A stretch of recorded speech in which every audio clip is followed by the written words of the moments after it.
Vamos a hablar de esto que es las enfermedades, los tratamientos, el tratamiento tradicional contra el tratamiento de patente.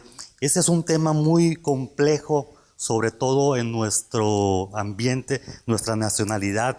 En México, digo, ¿desde cuándo no utilizamos nosotros todos los medicamentos naturales? ¿Desde cuándo no utilizamos nosotros las plantas? Había la introducción por ahí, estás nervioso, pues tómate un tecito un té de tila, ¿no? No te vayas a tomar un medicamento porque eso de entrada te daña el hígado. Y aquí en Ensenada, bueno, tenemos el Valle de Guadalupe. Si nos vamos a dañar el hígado, pues que sea con vino, ¿no? No con medicamentos, mejor un tecito, unas hierbitas. Es algo tradicional en nuestra idiosincrasia.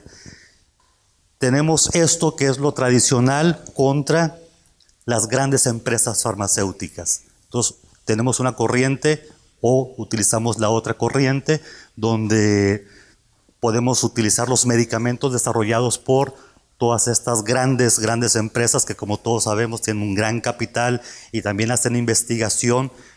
Y siempre existe esta dicotomía, esta guerra entre el médico que fue a la universidad, que tiene su especialidad, y las personas que optan por los medicamentos alternativos. Pero realmente es antagónico esto. Realmente el que yo tome medicamentos naturales o el que yo tome medicamentos encapsulados, ¿hay antagonismo en eso? Bueno, yo creo que no, porque recordemos que prácticamente la gran mayoría o casi todos los medicamentos tienen su base en sustancias naturales, ¿no? Entonces podemos agarrar una rosa, unas flores, machacarlas y podríamos extraer, haciendo un poco de historia, el ácido acetil salicílico, la aspirina, ¿sí? ¿De dónde viene? ¿De dónde proviene? De la corteza del sauce blanco. Ese es el nombre del árbol, Salix alba. Entonces, bueno, ancestralmente se utilizaba esta corteza cuando las personas tenían temperatura o cuando tenían algún dolor, utilizaban la corteza, alguien lo observó y dijo vamos a extraer el principio activo, y es la aspirina, que es uno de los medicamentos más utilizados en la historia de la humanidad. Aciclovir es un antiviral para el herpes y esto se extrajo de una esponja marina. Y ahora lo usamos en cremita cuando nos sale un pequeño herpes en los labios, se usa esta crema. La metformina es un medicamento que se utiliza para los pacientes que tienen diabetes tipo 2, es muy utilizada, ¿sí? Pero esta metformina también viene de una planta, de la ruda de cabra, o que también se llama añil falso, lila francesa, tiene una gran cantidad de nombres. Y de ahí es de donde se extrae la metformina, uno de los fármacos más utilizados para la diabetes. Que dicho sea de paso, hay un estudio por ahí, todos nosotros sabemos que existe este gran mito de que las neuronas no se reproducen, son las únicas células del cuerpo que no se reproducen. Bueno, hay algunos estudios científicos que demuestran que la metformina induce la duplicación de neuronas. Entonces, si alguien es diabético, no se preocupe, después de una borrachera que se le murieron 2 o 3 neuronas, se le van a reproducir con su metformina. ¿Esto qué implica? Si estamos viendo que los grandes medicamentos vienen de una fuente natural, deberíamos de tener muchísimo cuidado al momento de tomar medicamentos naturales o alternativos. ¿Por qué evitarlos? ¿Por qué? No es que esté favoreciendo una corriente, ¿eh? El primer problema que existe es que las personas siempre dicen, si es natural, no te hace daño. ¿Cómo te va a hacer daño si es natural? Pero estamos viendo que evidentemente todos estos extractos, todas estas plantas, todos estos tés tienen principios activos. Y si tienen principios activos es como si te estuvieras tomando un medicamento en bajas dosis. Y el problema es que no sabes qué dosis te estás tomando y puedes estar tomándolo muy frecuentemente y puedes llegar a niveles de intoxicación. Los medicamentos, las moléculas activas tienen interacción entre sí y entonces podemos estar favoreciendo uno de los dos medicamentos o podemos estar neutralizando uno de los dos medicamentos. Entonces, el hecho de que sea natural no implica que no te hace daño, porque recordemos que las moléculas a las cuales decimos que sí nos hacen daño los medicamentos de patente provienen de fuentes naturales. Entonces, en principio tampoco nos deberían de hacer daño, que bueno, sí nos hacen, ¿no? Mi punto es, no sabemos la concentración del principio activo de esa planta, de ese té.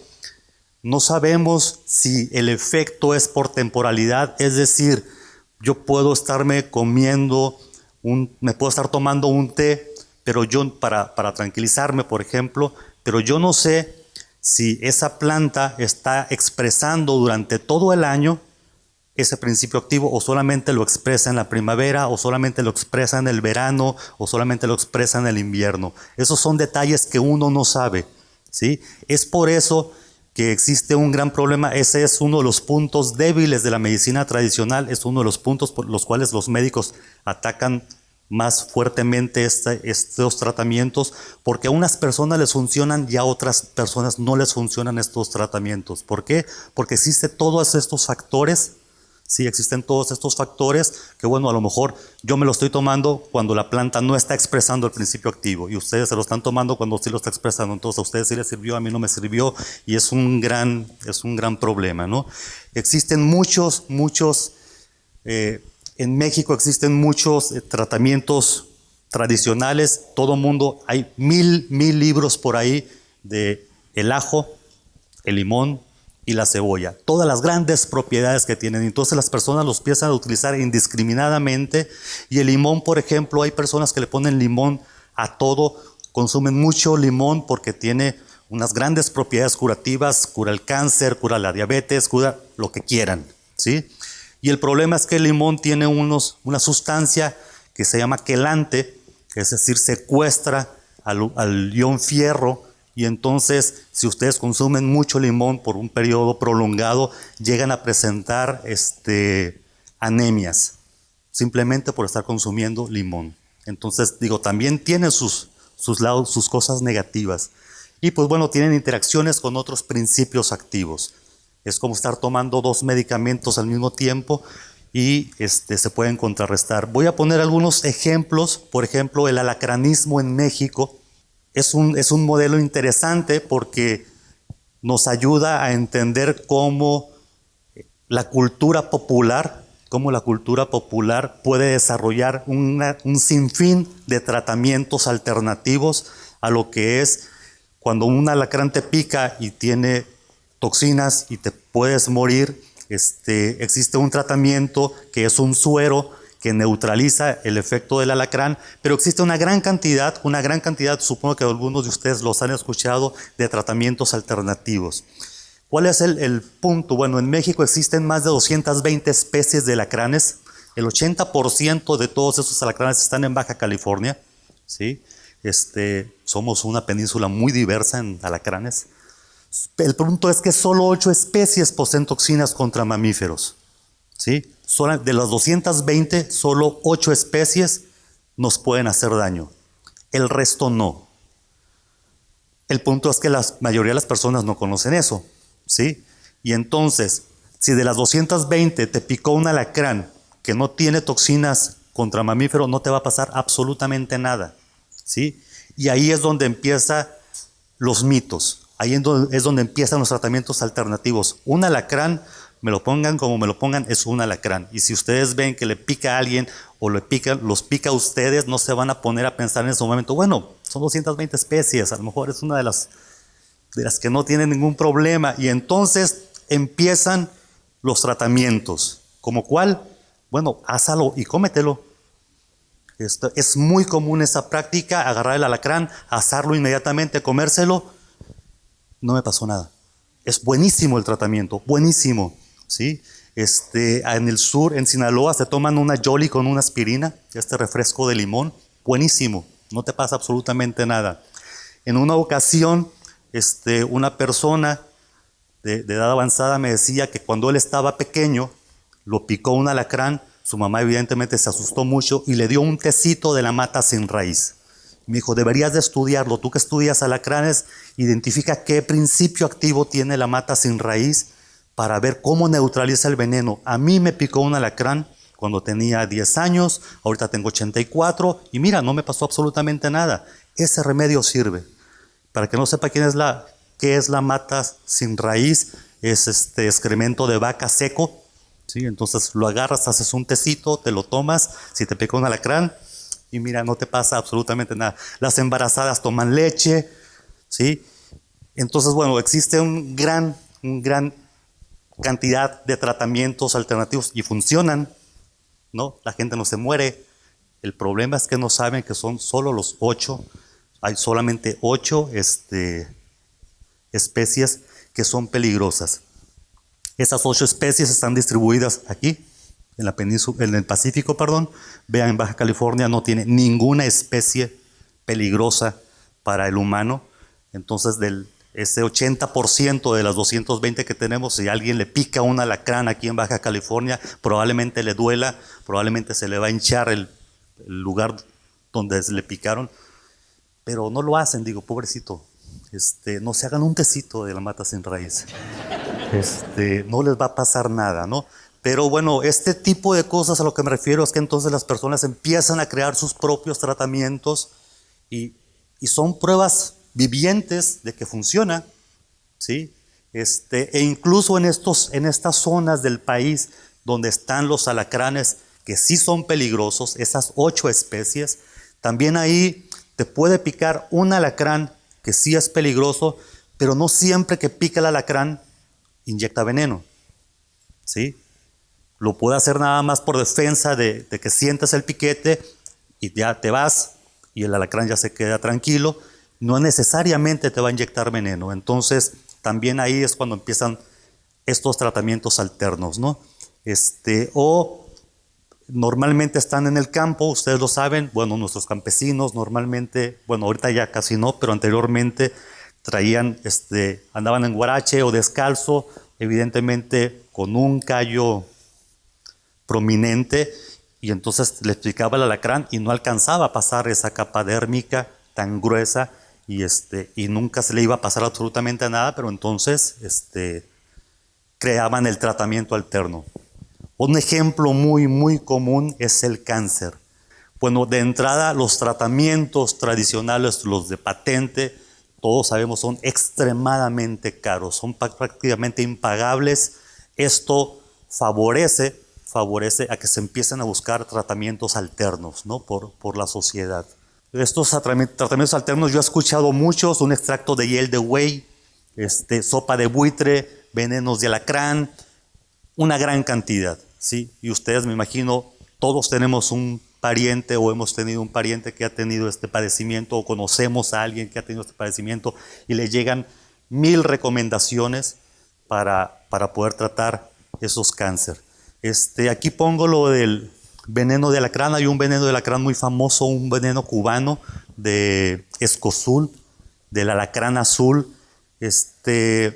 Nosotros estudiamos ese veneno, obtuvimos veneno de ese alacrán, lo probamos en muchas líneas celulares de cáncer y no les hizo absolutamente nada, ¿sí? Absolutamente nada. Sin embargo, yo sí conozco un caso de una persona que tenía cáncer de páncreas, que ya lo habían desahuciado totalmente. Se tomó este veneno del alacrán azul, ya era lo único que estaba tomando, y eso fue hace 10, 12 años, y el tipo sigue por ahí molestando a la gente, ¿no? Afortunadamente. ¿Esto qué implica? Bueno, después ya hicimos más estudios y aparentemente ese veneno no afecta directamente al cáncer, sino que refuerza tu sistema inmunológico, ¿sí? Refuerza tu sistema inmunológico y entonces tú mismo puedes eliminar ese cáncer. Existen muchos canales iónicos, son, como su nombre lo indica, un canal por donde pasan iones. Ustedes saben que nos movemos por medio de electricidad. Esa electricidad se transmite a través del cuerpo entre todas las células por medio de estos canales iónicos. Y existen canales iónicos en las células cancerosas que son diferentes a los canales iónicos de las células normales. Y entonces nosotros en CICES lo que estudiamos es toxinas que bloqueen esos canales iónicos de las células de cáncer para tratar de matar exclusivamente las células de cáncer. Es más o menos lo que se pensaba que hacía el veneno del alacrán azul. Buscamos que exista apoptosis. ¿Qué es la apoptosis? Es la muerte programada. Uno le dice a la célula, te tienes que morir, tienes que hacerte una especie de harakiri. La muerte programada de las células se llama apoptosis. Y entonces mediante estas toxinas estamos buscando que la célula cancerígena entre en apoptosis, bloqueando estos canales iónicos. Como les digo, es un canal, un cilindro que está en la membrana, en la superficie de las células, y por ahí pasa la electricidad. Cuando bloquean este canal y la electricidad ya no está fluyendo, la célula se muere, ¿sí? En el laboratorio nosotros tenemos estas líneas celulares. Es muy común que las personas digan, encontré un tratamiento o hay algo que funciona para el cáncer. Vean lo que nosotros tenemos en el laboratorio ahí en CICES. Compramos en un laboratorio estadounidense una organización gubernamental que se llama la ATCC, 45 líneas celulares de cáncer de mama. ¿Qué quiere decir eso? Que cada una de esas líneas celulares, cada uno de esos tipos de cáncer de mama son diferentes unos de los otros. Y todos son cáncer de mama, ¿sí? Tenemos 7 líneas celulares de cáncer de pulmón, todas ellas diferentes unas de otras. Y tenemos 5 líneas celulares de cáncer cervicouterino. Si alguien está buscando un tratamiento contra el cáncer, probablemente va a utilizar una o dos, vamos a hablar de cáncer de mama, una o dos líneas celulares de cáncer de mama. Y a lo mejor encuentra algo que mata a esas células. Se pone muy feliz porque dice, encontré la cura contra el cáncer de mama. Pero por ejemplo, aquí tenemos nada más en el laboratorio CICES 45. Yo les puedo asegurar, sí, les puedo asegurar que a lo mejor mata a esas dos, pero las otras 43 estoy casi seguro que no les va a hacer nada, ¿sí? Entonces, por eso incluso los tratamientos que se utilizan en la medicina alopática no siempre funcionan, porque son muy diferentes. Es más, dentro de estas 45 líneas celulares de cáncer, hay una que si uno no le pone la toxina del cólera, las células se mueren. ¿Esto qué implica? Que la señora que tuvo ese cáncer de mama estaba infectada por Vibrio cólera. Y de pronto las células de cáncer dependieron de esa toxina para alguna función específica, ¿sí? Así de raro, así de único. Es más, podemos casi decir que cada uno de los cánceres es único. No lo podemos asegurar, pero sí quiero que se lleven esa idea. El cáncer es una cosa muy compleja, ¿sí? Entonces, si yo uso un tratamiento alternativo y tengo un tipo de cáncer, a lo mejor me funciona, pero a otras personas no les va a funcionar y viceversa. Es un mundo extremadamente complejo, nada más, por ejemplo, el de cáncer de mamas, y no es todos los tipos de cáncer de mama que existen. Nosotros solo tenemos 45, les puedo asegurar que hay cientos y cientos de tipos de cáncer diferentes. Si son diferentes, no podemos usar el mismo tratamiento para todos ellos. El tratamiento integral contra el cáncer evidentemente deberá de ser algo que vaya contra el cáncer per se, pero es muy importante reforzar el sistema inmunológico y usar tratamientos contra el dolor. Ustedes saben que la palabra cáncer per se lo deprime a uno totalmente. Cuando uno se deprime, se inmunosuprime y entonces el cáncer prende más, ¿no? Hablando de tuberculosis, por ejemplo, 1 de cada 3 personas en el mundo está infectado de tuberculosis. Este es otro padecimiento que ataca a gran parte de la humanidad. 1 de cada 3. Entonces, la mayoría de ustedes tienen una persona a su izquierda y a su derecha. Uno de ustedes está infectado, ¿sí? Estadísticamente así es, ¿ok? El que estén infectados no implica que están enfermos, ¿ok? Pueden tener la bacteria, si están sanos, no se van a enfermar. Se pueden morir a los 135 años y nunca haber estado enfermos de tuberculosis, pero se van a morir con todo y la bacteria, ¿sí? Porque estuvieron sanos. Es una bacteria oportunista. Y desde los tiempos de la Biblia y mucho antes se habla ya de la tuberculosis y todavía hoy día no la podemos erradicar y es más, 1 de cada 3 personas está infectado. El tratamiento puede ser hasta de 6 meses cuando uno va al hospital general y le diagnostican tuberculosis y le empiezan a dar. El tratamiento es hasta de 6 meses. Son unas pastillas gigantes. Yo me pregunto quién se toma un tratamiento de 6 meses. Prácticamente nadie. Es más, si nos duele algo, si tenemos un padecimiento cualquiera, vamos al médico, nos empieza a dar el tratamiento. En cuanto nos sentimos bien, se acabó. Digo, pues ya me siento bien, ya para que me lo termino. Me dijo 1 semana y media el médico, pero bueno, han pasado 3 días y ya me siento bien, ya para qué le sigo, ¿no? Estos malos hábitos de los pacientes conllevan a que la bacteria se haga resistente. Y entonces ahora tenemos bacterias de tuberculosis multidrogo resistentes. ¿Por qué? Porque le estamos enseñando el medicamento y de pronto ya no lo ve y se adapta. La bacteria se adapta y entonces se hace resistente. El último fármaco que se desarrolló fue en la década de los 50. Desde entonces se presentan los mismos fármacos a la bacteria. Evidentemente hay bacterias que son resistentes a todos los fármacos que existen contra tuberculosis. Y esto ha sido por el mal hábito de que las personas se automedican, se dejan de tomar el tratamiento. Y entonces, ¿qué debemos de hacer? Mejores antibióticos, es decir, buscar un antibiótico que mate a todas las bacterias. Eso sería bueno, sería conveniente, un solo antibiótico. Bueno, dejo la pregunta en el aire. Aquí vemos un resumen. Nosotros probamos 108 extractos de árboles del bosque de niebla de Jalapa, Veracruz, con tuberculosis aquí en CICES. ¿Qué implican estas barritas? Esto implica que el extracto no le hizo nada a la bacteria, está viva al 100%. Cuando lo vemos por acá abajo, mató a la mitad de las bacterias junto con el control positivo. Esto implica que algunos de estos 108 extractos de plantas, de árboles de este bosque de niebla, tienen actividad contra tuberculosis. Opciones. Ahí hay algo contra tuberculosis, algo nuevo. ¿Qué hacemos? Usamos medicina tradicional, entonces hay que ir a deforestar el bosque para entonces empezar a masticar, no sé, la corteza del árbol o una cosa así, o desarrollamos un medicamento. Pues yo creo que habría que desarrollar un medicamento, ¿no? Porque ese bosque pues no va a dar para 1 de cada 3 en el mundo, ¿no? Y lo que preguntaba hace un momento, ¿sería conveniente buscar un antibiótico que mate a todas las bacterias? No hay que olvidar que tenemos una flora intestinal, que son puras bacterias, ¿sí? Y esas bacterias nos ayudan a incluso hacer digestión, a ingerir alimentos. Existen 10 billones de bacterias en el cuerpo humano, 100, perdón. ¿Y cuántas células tenemos nosotros? Solo 10 billones. Es decir, somos un saco de bacterias, ¿sí? Somos un recipiente de bacterias. Por cada célula humana hay 10 bacterias en nuestro cuerpo, en una persona sana. ¿Ok?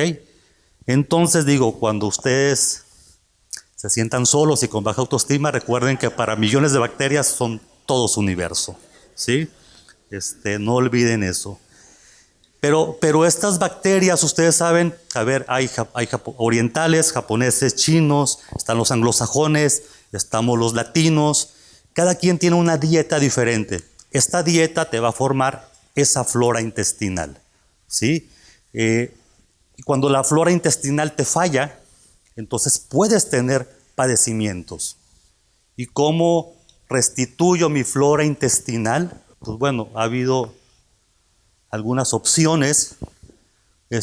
Trasplante fecal es un tratamiento contra una infección de Clostridium difficile.